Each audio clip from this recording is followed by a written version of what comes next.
Hey guys, James Seymour, aka Sheloppe. Welcome to Project Cars.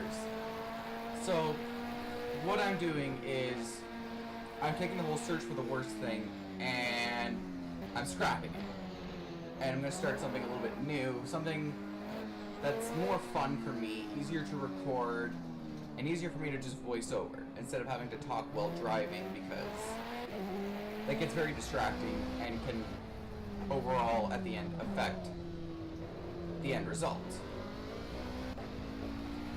So, in this series, we have every car.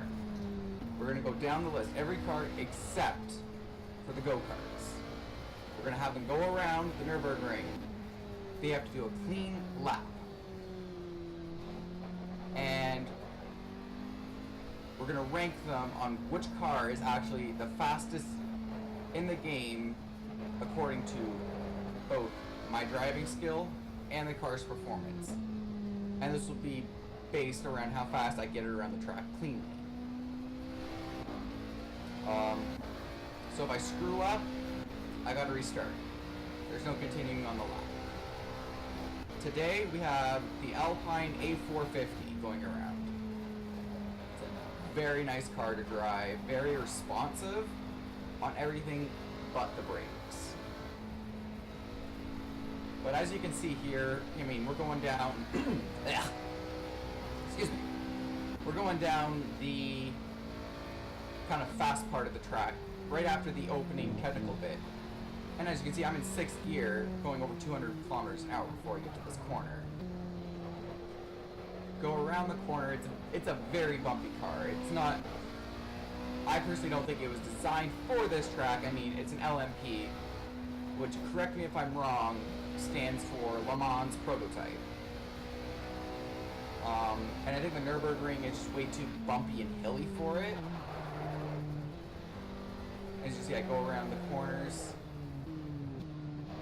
and I cut this one a bit too tight, which invalidates it. So I start again. So on to attempt number 2. So this here is actually my second attempt, and it's the one I get. I don't expect it to be the same for all, unless I just become a really good driver. And as you can probably tell, yes, I got my wheel back. I never lost it, I just broke the PCB, but I got it back up and running. Anyway, here we go, across the line, starting the lap in 3rd gear, going down to 1st. I should be, oh no, I only kept it in 2nd, okay. And turning on the light, show you the dashboard. No, I actually did that because the sun was actually hitting my screen, like the actual sun in IRL. So I put that on just to help me see it a bit better. And then the clouds came, so I just turned it back off. As I was saying, yeah, the car is very nice to drive when you aren't bottoming it out, if that makes any sense. Brakes are, yeah, surprisingly it didn't count that one, so I just kind of went with it. I'm like, okay, that's not invalidating it, okay. Because the invalidations go by that little message that comes up on the left side of the screen. And that's what I'll use as, say, you know, if I get that little message, okay, you know, damn it, gotta restart. So yeah, going down these fast bits, it's really nice until you hit about 230 kilometers an hour. Then you feel every bump. And it honestly becomes scary at that point, because, you know, I'm clinging onto my wheel for dear life, praying that I don't, you know, twitch my arm or something, because it'll spin the car, if not roll it.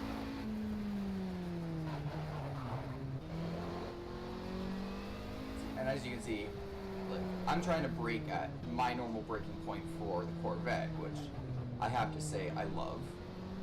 I love the Corvette in this game. I'm so happy they brought it. Oh, see, I almost lost control there. Which is very rare with this car, actually.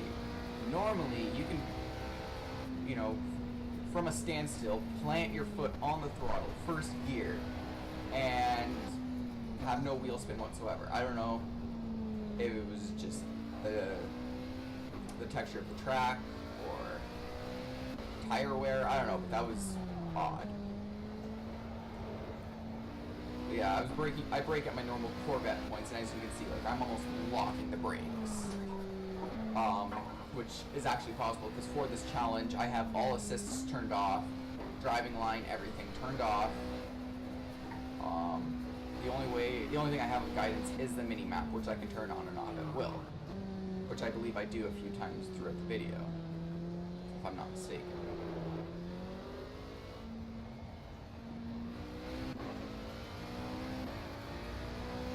But, like, this car, I mean, I can see why they're not street legal. To be able to break highway speeds on first gear, that's... I mean, you'd only need the one gear. You'd have no purpose for a transmission besides first, neutral, and reverse. Because anything above first gear would be unneeded on like daily driving. But see, in Canada, where I'm from, the roads are all cracked as shit from the weather, so... Yeah, the suspension on this thing would be damaged within your first week of owning it. Now, would I drive this car if I ever had the chance to? Would I drive it around the Nurburgring? No. As nice of a car, as nice of a car as it is, it's not my type, sort of thing, you know? It's just... I don't even know how to describe it. I mean, a lot of people are like, oh, the car's too aggressive, but... I mean, I like a challenge in my car. This car was almost too easy to drive. Besides the whole braking thing and that one little moment of wheel slip, I mean, you keep it under control and it's too easy to drive. Would I drive it around Le Mans? Maybe. Again, would not be my car of choice. As you see, we come here around the carousel. I do not actually use the carousel as... It actually damages the car. And then you have your pit engineer coming on and be like, we need you to come into the pits. You damaged your suspension. And you're just like, well, fuck. So I kind of just said, you know what? I'll take the longer lap time and not damage my suspension, because once you get up to that straight away, you're gaining all that time back anyways. This car is very fast. It's just... And it makes you wonder, like, all these countries in poverty, and they're building cars like this that cost millions of dollars. But, you know, it's all for the fun of the motorsport, and personally, I'm all for it. I mean, again, not my cup of tea, this car. Alpine never really was my favorite car manufacturer, seeing as a lot of their cars look the same. At least from what I've seen. It could be different, but I mean, I'm looking at a kind of like a still frame of the outside of the car from later on in the video, because I'm recording this through editing, obviously. And it's just, it's got a lot of downforce, and as much as it is a pro, it is also a con.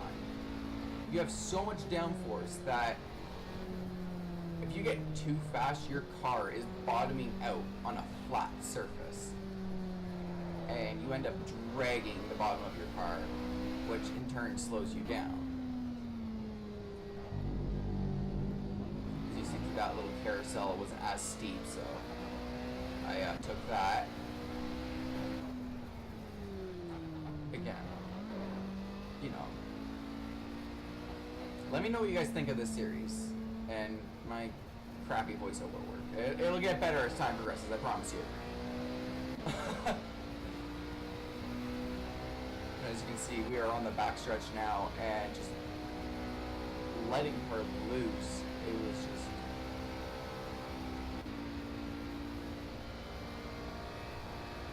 You would have to wear goggles for this. I mean, obviously you would, but if you didn't, your eyes would dry the fuck out in a split second. You know, you're going 261 kilometers an hour, which, not 262, it's got a max speed of about 264, I believe.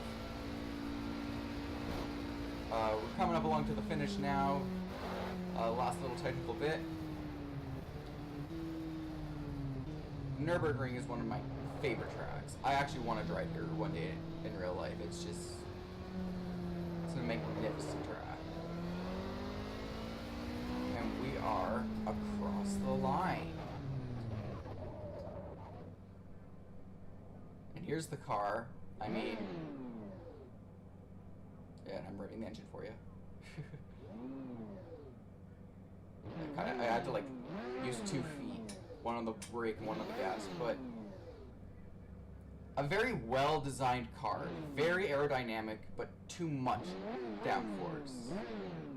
And I know what you're saying. What? Too much downforce? There's no such thing. That front bumper. If this was real, or they actually planted this in the physics engine, that front bumper wouldn't survive. Anyways, until next time, this has been James Seymour, aka Sheloppe.